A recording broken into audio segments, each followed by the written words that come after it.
প্রিয় দর্শক, সবার প্রতি শুভকামনা জানিয়ে শুরু করছি এনটিভি নিমন্ত্রণে। আপনাদের সঙ্গে আছি আমি নুহাত সাওম। দর্শক, এনটিভি নিমন্ত্রণে আজকের আয়োজনে থাকছে সংস্কৃতি, এনটিভি অনুষ্ঠান সূচি ও আলাপন। প্রথমেই সংস্কৃতি।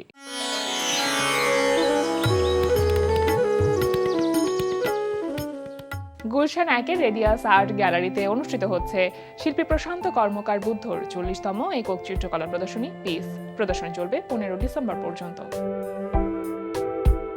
উত্তরা সেন্টার পয়েন্টের ভূমি আর্ট গ্যালারিতে অনুষ্ঠিত হচ্ছে resilient becoming a landmark art exhibition. প্রদর্শনী চলবে 13 ডিসেম্বর পর্যন্ত। এবার এনটিভি অনুষ্ঠান সূচি। এবার জানিয়ে দিচ্ছি এনটিভির আজ রাতের বিশেষ বিশেষ অনুষ্ঠানগুলির সময়সূচি। সন্ধ্যা 6:15 থাকছে সমসাময়িক বিষয় নিয়ে অনুষ্ঠান সংলাপ প্রতিদিন।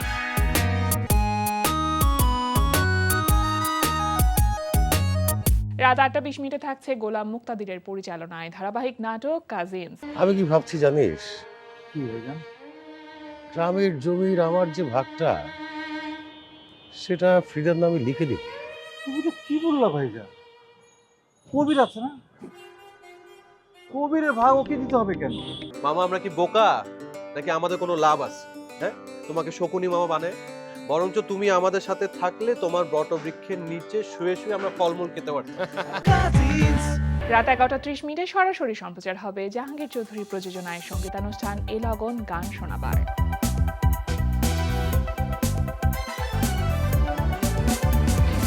এই ছিল এনটিভির আজ রাতের বিশেষ বিশেষ অনুষ্ঠানগুলির সময়সূচি। এবার আলাপন। প্রিয় দর্শক, আমাদের আলাপনের আজকের অতিথি নৃত্যশিল্পী ও নৃত্য পরিচালক মুফাসসাল আলিফ। শুভ সকাল। শুভ সকাল। কেমন আছেন ভাইয়া? আলহামদুলিল্লাহ অনেক ভালো। আপনি কেমন আছেন? আমি খুব ভালো আছি, অনেকদিন পর আপনাকে পেলাম। সবকিছু মিলে কেমন যাচ্ছে সময়টা? সময়টা ভালো যাচ্ছে, একটু ব্যস্ততা, পারফরমেন্স ইভেন্টস এগুলো নিয়ে, তারপরেও আলহামদুলিল্লাহ ভালো আছে। এই সময়টা তো আসলে একদম সিজন বলা যায়, যে যারা যে কোনো আর্টের সাথে বা যে কোনো যে নাচ বলি বা গানের বলি, এই সময়টা খুব ব্যস্ত সময় পার করেন। তো সেই যখন ব্যস্ত থাকেন তখন আসলে ব্যস্ততার মধ্যে কি একটু মনে হয় যে একটু অবসর দরকার? এটা আসলেও আমি আমি আমি সবসময় পছন্দ করি যে কোনো কিছুতে এঙ্গেজিং থাকতে, সেটা কাজের ব্যস্ততা হোক বা ভ্রমণ হোক, যে কোনো কিছুতে। আমার না ফ্রি টাইম একদমই খুব বোরিং লাগে, খুব মানে কি করব, মানে সাফোকেশন, মানে সময় কাটতে চায় না যে আমার কি করা উচিত। সো যখন কাজে অনেক ব্যস্ত থাকি, টানা ইভেন্টস, ডেইলি ইভেন্টস বা শুটিং, রিহার্সাল, শুট, পারফরমেন্স সব মিলে তখন মাঝে মনে হয় যে একটু ফ্রি টাইম দরকার, একটু ঘুরে আসি কোথাও। আবার যখন ফ্রি হই তখন আবার মনে হয় আবার ব্যস্ত হয়ে যায়।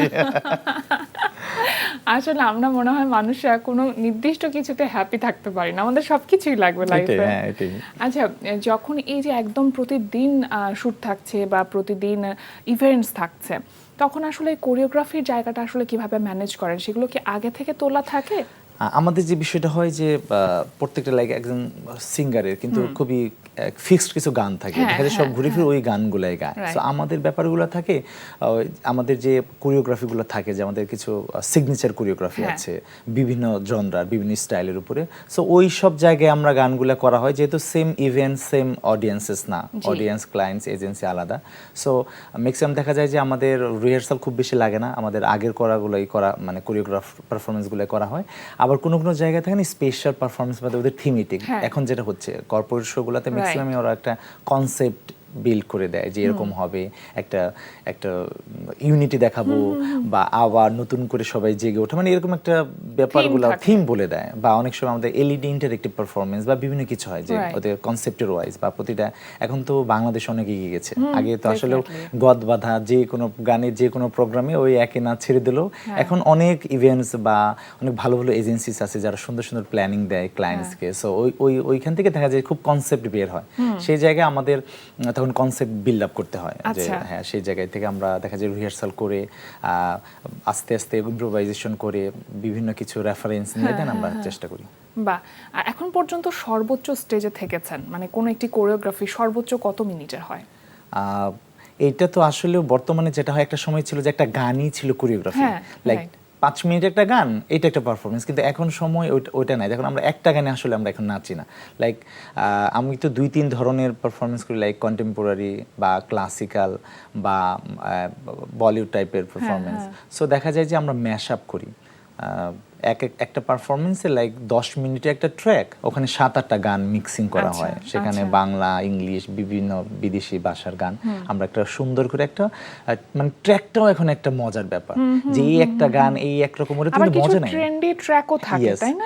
যেটা মানুষকে হুক করে। হ্যাঁ, বর্তমানে যে ভাইরাল বিভিন্ন গান বা ট্রেন্ডিং দেশি বিদেশে, তখন দেখা যায় আমরা নাচতেছি একটা বাংলা গানে, মাঝখান দিয়ে একটা ইংলিশ গানের একটা ট্রেন্ডিং স্টেপ। হ্যাঁ, তো লাস্টে আমি যে একটা ইভেন্ট, একটা বড় অ্যাওয়ার্ড শোতে নাচলাম, যে বাংলা গানে কিন্তু মাঝখানে আমি অ্যাড করে দিয়েছি দামিউন গ্রে, ওকে, মানে এরকম ব্যাপারগুলো আমরা ট্রাই করি। সো লাস্ট আমি যে 4-5 দিন একটা পারফরমেন্স করলাম গলফ হাউসের একটা প্রোগ্রাম, ওটা ট্র্যাক ছিল আমাদের 10 মিনিটস টানা। তখন কি হয়, বা আমরা লাইক বড় টিম দিলে দেখা যায় 10 জন নাচছে, তারপরে এই ওরা পিছনে রেস্ট নিচ্ছে বলতে দাঁড়া একটা পোজিং এ আছে বা বের হয়ে গেছে আবার 5 জন।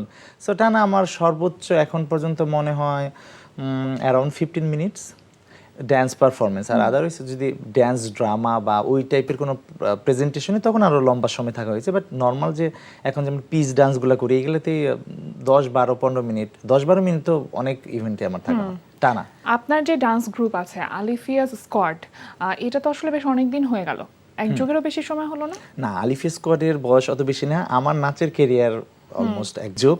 আচ্ছা। সো আর আলিফিয়া স্কোয়াডের বয়সটা হলো 2021-এ হলো এটাকে আমি যাত্রা শুরু করি। তার মানে 4 বছর তো শেষই হয়ে গেল। তো যখন যে কজনকে নিয়ে শুরু করেছিলেন, এখনো কি সেই কজন আছে না? সদস্য সংখ্যা বেড়েছে না কমেছে? সংযোজন বিয়োজন আসলে কেমন হচ্ছে? অবশ্যই বেড়েছে, সংযোজন বিয়োজন তো হয়ই। দেখা যায় অনেকেই নাই, কেউ কেউ দেশের বাইরে চলে গেছে, কেউ পড়াশোনায়। যেমন আমার শুরুতে একটা মেয়ে ছিল খুব ভালো, রুতবা, আমার খুব টিমের খুব ইম্পর্টেন্ট একটা মেম্বার ছিল, আমার প্রথম দিকে স্টুডেন্ট। ও যখন এখন পড়াশোনায় নিয়ে ব্যস্ত, তারপরও দেখা যায় যে কয়েকজন রয়ে গেছে সেই আমার প্রথম ব্যাচের। তারপর আস্তে আস্তে অনেকে আসছে, অনেকে আমার টিমের ব্যাপারটা টোটালি আলাদা। আচ্ছা, এটা ইজ নট লাইক দ্যাট যে র্যান্ডমলি কেউ আসলো না। আমার আলিফিয়া স্কোয়াডটা এই পর্যন্ত আমি 3টা ব্যাচ বের করেছি। এটা একটা it's a PSP, like performance scholarship program. এই স্কোয়াডের মেম্বারশিপ আমি নিয়েছি যারা লাইক প্যাশনেট, ডেডিকেটেড এবং নাচ অলরেডি করে এবং করতে চায় প্রফেশনাল, তাদেরকে নিয়ে এবং সম্পূর্ণ আমি এটা ফ্রিতে তাদের ট্রেনিং হয় 1-2 বছর। সো সেইখান থেকে আমার 1, 2, 3 3 নাম্বার সিজন এই ডিসেম্বরে শেষ হবে। সো সোফার 3টা সিজন বের হয়েছে এবং আলহামদুলিল্লাহ এখান থেকে বের হয়ে অনেক ভালো কাজ করছে এবং অনেকে দেশের প্রথম শ্রেণীর ইয়াং ড্যান্সার এখন এবং ভার্সেটাইল ড্যান্সার। সেই জায়গা থেকে অনেকেই আসছে, অনেকে চলে গেছে, অনেকে থেকে গেছে। যারা থেকে গেছে তাদের সংখ্যা কম না, 20+। সো তাদের নিয়ে আমি কাজ করছি এবং যারা এখন নাই তাদের সাথে অনেকের সাথে যোগাযোগ আছে। কেউ হয়তো বা বাইরে কাজ করছে, এটা আমার ভালো লাগে যে আমার এখানে করে গিয়ে বাইরে একটা জায়গা তৈরি করছে। এটা আপনার জন্য ভীষণ গর্বের। সো এইভাবে আর কি। আচ্ছা, এই যে এতজন মানুষকে ম্যানেজ করতে হয়, এটা কিন্তু খুব কঠিন একটি কাজ। এবং এটা ডান্স গ্রুপের মধ্যে আপনি যখন কোরিওগ্রাফার এবং আপনি যখন আসলে এই স্কুলের ফাউন্ডার, তখন সবার প্রতি সেম প্রায়োরিটি দেওয়া, এটা খুব চ্যালেঞ্জিং একটি কাজ, এটা আমি বুঝতে পারি। তো সেই জায়গাটা আপনি কিভাবে আসলে ম্যানেজ করেন? কেউ কখনো বলে কিনা যে পক্ষপাতিত্ব হয়ে যাচ্ছে? শুরুতে কি হয়, আমি সবসময় যেটা করি না, যে এটা হওয়া উচিত যে ভালো করছে তাকে একটু ট্রাই করে সামনে রাখা বা লিড দিবে। এরকম কি হয় অনেকের মধ্যে, এটা হলো একটা সময় পর ওরাও বুঝবে, বা অনেকে বুঝে না যে আমি কেন পিছিয়ে দিচ্ছে, আমাকে পিছিয়ে দিচ্ছে। যদিও আমার টিমে এটা বলা শুধু খুবই কম, তারপরে কেউ কেউ এটা আমি বুঝতে পারি যে এরকম ফিল করে। বাট কিছু করা নাই, শো মাস্ট গো অন। আমার হলো শোটা আমার ভালো করে তুলতে হবে। আমি যদি ভালো করি দেন আমিও কাজ পাবো, আমি কাজ পেলে ওরাও বেনিফিট হবে, they will get paid. So সেই জায়গা থেকে আমি ট্রাই করি যে কোনভাবে আমার আউটকামটা ফাটাফাটি আসবে, সেই যে আমি কোয়ালিটিতে কখনো মানে ছাড় দিই না, কম্প্রোমাইজ করি না। সেই জায়গা থেকে এখন শুরুতে আমার অনেক বেশি প্রেশার যেত যে আমার একা একা সব করা লাগতো। এখন আলহামদুলিল্লাহ আমার অ্যাসিস্ট্যান্ট আছে 2-3 জন, আমার টিমের সিনিয়র মেম্বার হয়েছে। সো দেখা যায় আমি কোনো একটা ইভেন্টে আছি বা দেশের বাইরে, দেখা যায় যে আমি ওদেরকে বুঝাই দিলে খুব সুন্দর করে ওটাকে তুলে ম্যানেজ করতে পারে। কোন শো করবেন আর কোন শো করবেন না, কারণ প্রচুর ইভেন্টস আসে, তো এই ডিসিশনটা আসলে কিভাবে নেন? এই ডিসিশনটা প্রথমে আমি জানি যে ইভেন্টটা কাদের, কোথায়, মানে এটি ইম্পর্টেন্ট, মানে কাদের সামনে আমি নাচবো। এটা কি আসলেও কি আমার ওই অডিয়েন্সটাকে, আমি প্রত্যেক অডিয়েন্সকে রেসপেক্ট করি, সব অডিয়েন্স। তারপরে একটা জায়গা থাকে যে আসলে যে ওইখানে কি আমার প্রপার সম্মান, আগে সম্মান তারপর সম্মানই, দুইটাই ইম্পর্টেন্ট, বাট আমি মনে করি যে অনেক জায়গায় সম্মানের চাইতেও সম্মানটা ইম্পর্টেন্ট, কারণ সম্মানিটা মানুষ তো দেখছে না আমি কয় টাকায় করলাম, তাকে অনেক কাজ দেখে যে আমরা অনেক কমই করে দিই, মানে কেন করে দিই, কারণ কাজটা ভালো হবে, এই কাজটা যাবে, আমি কয়েক জায়গায় রেফারেন্স দিতে পারবো, বা মানে মানুষ, আমরা তো আসলে যারা, আমি মনে করি যে আমি পড়াশোনা করেছি, অনেক ভালো ভালো জব চাইলে করতে পারতাম, করি নাই, এই জায়গাটা কেন আসছে, একটা ভালোবাসা। সো সেই জায়গায় তো আমার মনে হয় যে আমি আমার জায়গাটা, আমার প্রপার সম্মান বা আমার জিনিসটা আমি ওখানে ওটা পাচ্ছি কিনা, সেই জায়গাটা অবশ্যই। তারপর অডিয়েন্সেস কারা, মানে কি ধরনের ইভেন্ট যেটা আমার সাথে চায়, যেখানে আমরা আসলে যে অডিয়েন্সেস গুলা আমাদেরকে ডিজার্ভ করে বা আমরা যে অডিয়েন্সকে ডিজার্ভ করে, আমি ট্রাই করি ওগুলোকে প্রায়োরিটি দিই। এবারে আমি প্রচুর লাইক কি হয় পাবলিক শো, আর এখন তো পাবলিক শো অনেক কমে গেছে, এখন ম্যাক্সিমাম শো হয় যে আপনি বলেন সিজন, অবশ্যই সিজন, কিন্তু আগের মতো যে আমরা যে পাবলিক শো করতাম, ওপেন এয়ার যে শো, সেইটা একদমই নাই বলে চলে। ইনডোর আমরা প্রায় 99% ইভেন্ট ইনডোর হচ্ছে না। আচ্ছা আলিফ ভাই, একটা ডান্স মানে তো আসলে পুরোটাই প্রেজেন্টেশন, মানে আমি যদি একটা স্টেজের কথা বলি, সেটাও আসলে part of the dance, costume তো মাস্ট, লাইটিং এর একটা ব্যাপার থাকে, কিন্তু এই সব ইকুইপমেন্টস আসলে এক জায়গায় করাটা বেশ ডিফিকাল্ট, তো সেই জায়গাতে আসলে চ্যালেঞ্জ ফেস করেন কিনা? এই আসলে কথা বললে অনেক কথা চলে আসে এই বিষয়ে, বা ছোট করে আমি বলি, যদি আমাদের লাইক প্রফেশনাল ড্যান্স কি বলবো, লাইক ইন্ডাস্ট্রি বা কোম্পানি, ওই ব্যাপারটা যদি থাকতো, লাইক আমাদের নিজস্ব লাইট সেট আপ, আমার লাইটম্যান, আমার সেটের মানুষ, যেটা থিয়েটারে হয়, বা সেটা আমরা কিন্তু চাইলে ক্যারি করতে পারি না, কারণ ওই পরিমাণ বাজেট সব শোতে হয় না, হয়তো আমরা কোনো যদি প্রোডাকশন করি তখন হয়তো একটা কিছু করতে পারি, আদারওয়াইজ দেখা যায় যে যারা ইভেন্টস অর্গানাইজ করছে তাদের প্রোভাইড করা লাইট, সাউন্ড, সেট যা আছে ওগুলো দিয়ে আমাদের কাজ সারতে হয়। তখন কি হয়, তাদের সাথে আমার রেগুলার মানে রিহার্সালে তারা জানে না, সো স্টেজ রিহার্সালে আমি দেখাই দিয়ে একটা, ফাইনালে করে আরেকটা, মানে এটা অনেক বড় বড় ইভেন্টে আমার সাথে হয়েছে, এবং আমি নাম বলবো না, দেশের নাম করে অনেক বড় ইভেন্টে বা অ্যাওয়ার্ড শোতে আমার সাথে এরকম হয়েছে, আমি লাইট বুঝাই দিছি এটা হবে, এরকম হবে, আমি কাউকে করছি না, বাট এটা মনে হয় যে এটা ল্যাক অফ প্রফেশনালিজম বা হোয়াট এভার, ওনারা ওইভাবে নেয় না, সবাই যে কোনো এরকম না, কেউ কেউ অনেক ভালো করে, কিন্তু আমি এরকম খুব এক্সপিরিয়েন্স হয়েছে, মানে আমার একটা সিন যে এখানে আমার এই লাইটটা ডিমান্ডে, এই জায়গায় 1 সেকেন্ডে যে আমার লাইট অফ হবে, দেখা যায় ওই কিউটা মিস করেছে, এবং শুরুতে রিহার্সাল সময় না ওনারা দেখেছি যে খুবই ড্যাম কেয়ার ভাবে থাকে, যে হ্যাঁ বুঝতে, হ্যাঁ হয়ে গেছে, কিন্তু যে একবার করবে, আচ্ছা ভাইয়া ঠিক আছে যান একবার দেখি পুরাটা রান যায়, ওটা করে না, মানে ওনারাও চায় না, করে না, বা করতে পারে না, বা ওইভাবে কেয়ার করে না, বা স্টেজ রিহার্সালটা প্রপারলি হয় না, ওই জিনিসটার জায়গা। আর সেটের কথা কি বলবো, লাইক কোন একটা নাচ আর গান যেহেতু একসাথে হয়ে, দেখা যায় অনেক প্রোগ্রাম এদের একটু কমেছে, খুব ডিস্টার্ব, এটা নিয়ে কেউ কথা বলতে শুনি নাই, লাইক সামনে গানের সময় কিন্তু মনিটর দরকার, এটা কোনো অনেক ইভেন্টে নাচের সময় এই বড় বড় মনিটর, শিল্পীদের নৃত্যশিল্পীদের অর্ধেক জায়গা দেখা যায় না, সো এটা তো হতে পারে না।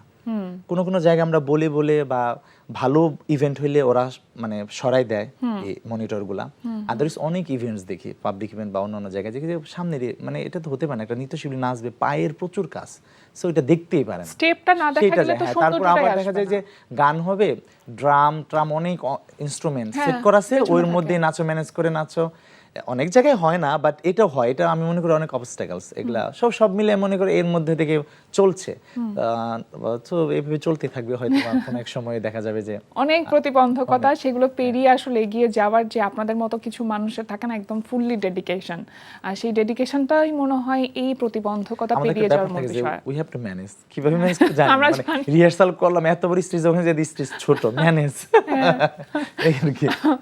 এখন পর্যন্ত সবথেকে যদি বলি একদম নিখুঁতভাবে করে আসা, কোনো ডান্সারই আসলে ফুললি স্যাটিসফাইড কখনো হয় না পারফরমেন্স, এটা আমি খুব ভালোভাবে বুঝতে পারি, কিন্তু একদম স্যাটিসফ্যাকশন এসেছে, কাজ করে আরাম লেগেছে, শান্তি লেগেছে, কাজ দেখে মনে হচ্ছে না কিছুটা হয়তো হয়েছে, সেটা কোন কাজের ক্ষেত্রে বলবেন, কোন পারফরমেন্সের ক্ষেত্রে? এরকম কিছু পারফরমেন্স আমার আছে, কিছু পারফরমেন্স আছে, একটা তো বলতে পারবো না কারণ 2-3টা নাম মনে পড়তেছে, সো আমি 2টা নাম বলি আপাতত।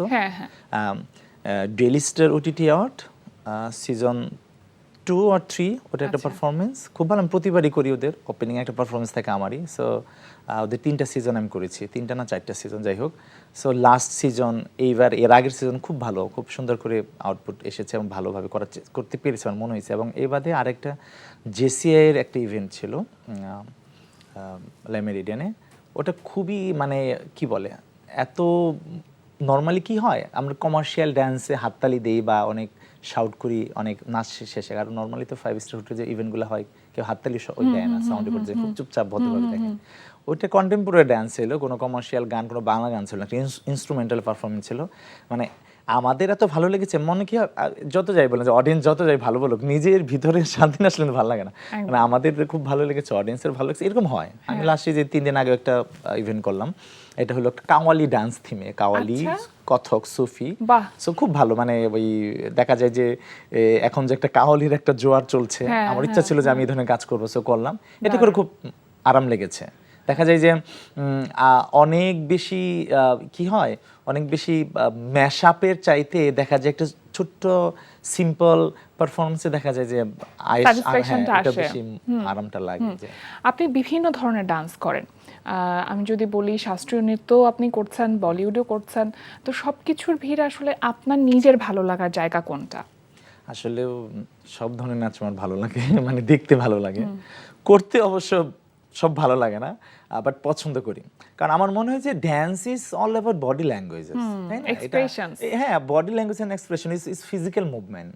লাইক নর্মালি যে আমরা মুখ দিয়ে যে কথা বলি, এটা হলো শরীর দিয়ে কথা বলা। সো একটা জায়গায় যখন বলি যে আমরা নাচের উৎপত্তি, আমরা সবাই বলি সেই আদিম সময় থেকে মানুষ যখন অঙ্গভঙ্গি করে কথা বলতো, সো ওখান তো স্পেসিফিক ছিল না এটা এই নাচ, এটা ইস্টার্ন, এটা ওয়েস্টার্ন। সো আমার মনে হয় সবই বডি মুভমেন্ট। সো এখন দেখা যায় বিভিন্ন জাতির, বিভিন্ন কালচারের বা বিভিন্ন এনভায়রনমেন্টে কিছু ধরনের স্পেসিফিক মুভমেন্ট তৈরি হয়েছে, এই জন্য ওরা বিভিন্ন নাম দিয়েছে। আর আমি পছন্দ করি ব্যক্তিগতভাবে, আমার পছন্দ হলো ফিউশন। লাইক ফিউশন মানে আমি কন্টেম্পোরারির সাথে waking, hip hop, Afro, Bharatanatyam সব মিক্স করে আমার ভালো লাগা, মনে হয় এটা ডিমান্ড করতেছে এইভাবে। এটা আমার সবসময় ভালো লাগে যে এখন বাইরের দেশে তাই চলছে। আপনি স্পেসিফিক বলতে পারবেন না এখন আমরা দেখব শাস্ত্রীয় নৃত্য, এখন আমরা এইটা না, এখন দেখব ড্যান্স। ড্যান্স ইজ আমার ওই মিউজিক বা থিম ওয়াইজ যখন যেটা লাগে, কোনো একটা গানের সাথে শাস্ত্রীয় নৃত্য হচ্ছে এখন ওরা করতেছে না, কস্টিউম পরে বলিউডের গানের সাথে ওরা করতেছে, যে আমরা রিয়েলিটি শুধু দেখতে পাই।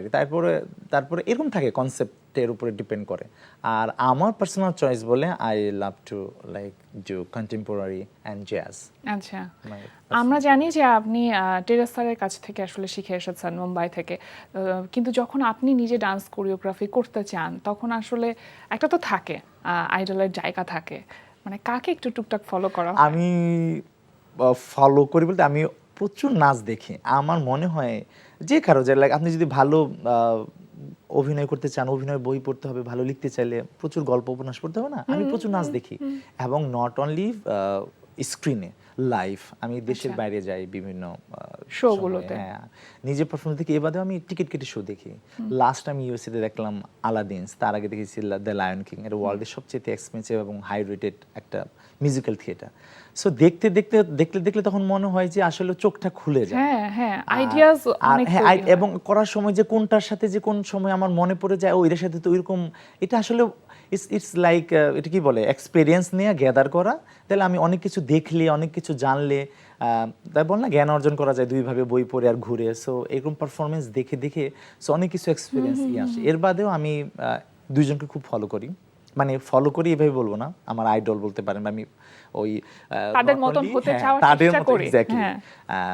একটা তো আছে আমার গুরু টেরেন্স লুইস, আরেকজন প্যারিস গুয়েবল, ওর একটা ডান্স টিম আছে রয়্যাল ফ্যামিলি। সো খুব বেশি আমাকে মোটিভেট করে যে ওইরকম একটা টিম যদি আমি বাংলাদেশে বানাতে পারতাম, বা ওইরকম আমি খুব ট্রাই করি। আমি আমার ড্যান্সারদেরকে বলি যে ঘুমাতে যাওয়ার আগে রয়্যাল ফ্যামিলির নাচ দেখে ঘুমাবা, ঘুম থেকে উঠে আবার ওদের নাচ দেখবা। তাহলে আমার মনে হয় না, আমি একদম ফিল করি, আমি যদি এখন আমি সবসময় মনে করি সময় অনেক একটা বড় জিনিস, মানে অলওয়েজ আপডেটেড। আমি যদি সেই 10-20 বছর বা 2 বছর পিছাই যাই, আমাকে সময় আমাকে তুলে নেবে না, আমাকে ছুরি ফেলে দিয়ে নতুন যে আসছে তাকে নিয়ে নেবে, তাই না? শিল্প ব্যাপারটা এরকম, সমসাময়িক হতে হবে তাকে, যদি আমি প্রফেশনালি এটা করতে চাই। আদারওয়াইজ যদি না, আমি পছন্দ করি, আমি নিজে চর্চা করব, বাসায় আমি হারমোনিয়াম দিয়ে গান শুনবো, নিজের মতো, নিজের জন্য, আলাদা বিষয়। আমি তো বলছি প্রফেশনাল হিসেবে আমি এটা বলতেছি যে প্রফেশন সময়টা এত সারা পৃথিবী এত এগিয়ে যাচ্ছে, ডেফিনেটলি কম্পিটিটিভ, এবং সেই কম্পিটিশনের জায়গায় বাংলাদেশ এখন কাতারই নেই, মানে এই ওয়ার্ল্ড ড্যান্স কম্পিটিশনের জায়গায় আমরা। আচ্ছা আলিফ ভাই, ডান্সার হিসেবে নিজেকে তৈরি করে আমরা অনেককেই দেখেছি যে মিডিয়াতে আসতে, মানে অ্যাক্টিং করতে, ক্যামেরার সামনে কাজ করতে, তো সেক্ষেত্রে আপনার ওরকম কোনো ইচ্ছে আছে কিনা, বা এর মধ্যে হয়েছে কিনা কাজ? আমি টিভিসিতে কাজ করেছি, আমি মিউজিক ভিডিও করেছি 3-4টা, সো এরকম একটা নাটকের কাজও করেছিলাম। বাট আমার না অভিনয়টা ওইরকম এক্স্যাক্টলি অভিনয় টানে না, এই যে সবার যেরকম নায়ক হইতে হবে, নায়িকা হইতে হবে, অভিনয় রেদার দেন আমাকে টানে দুর্দান্ত কিছু যদি এক্সপেরিমেন্টাল ক্যারেক্টার পাই, লাইক ডিফারেন্ট, লাইক হরর বা নেগেটিভ বা খুবই মানে যে ক্যারেক্টারগুলো নর্মালি আমরা দেখি না, সেই জায়গায় যে কত কিছু করার আছে, তো ওইসব জায়গায় আমাকে টানে। যদি এরকম কোনো সুযোগ হয় বা অফার আসে, অবশ্যই আমি করবো, কিন্তু ডিফারেন্ট টাইপ অফ ক্যারেক্টার। আচ্ছা, মানে আপনাকে কনভিন্স করতে হবে সেটা দিয়ে। খুব ভালো থাকুন, সামনের দিনগুলো দারুণ হোক এই প্রত্যাশা করছি। হাসি খুশি থাকুন, আর আজকে আমাদের আয়োজনে আসবার জন্য আপনাকে অসংখ্য ধন্যবাদ। আপনাকে ধন্যবাদ, এনটিভিকে ধন্যবাদ। প্রিয় দর্শক, আমরা চলে এসেছি অনুষ্ঠানের শেষ প্রান্তে। অনুষ্ঠান সম্পর্কে আপনার মতামত জানাতে মেইল করুন ntv-নিমন্ত্রণে@ntv.com। বিশ্বের যে কোনো প্রান্ত থেকে যে কোনো সময় এনটিভি নিমন্ত্রণে দেখতে ভিজিট করুন আমাদের পূর্ণাঙ্গ ওয়েব পোর্টাল www.ntvbd.com। এছাড়া এনটিভির সব জনপ্রিয় অনুষ্ঠান ও খবরের আপডেট পেতে ভিজিট করুন আমাদের ইউটিউব চ্যানেল ও ভেরিফাইড ফেসবুক পেজে। সবার মঙ্গল কামনায় আজকের মতো এখানে শেষ করছি। সবাই ভালো থাকুন, সুস্থ থাকুন, সুন্দর হোক আপনার প্রতিটি মুহূর্ত।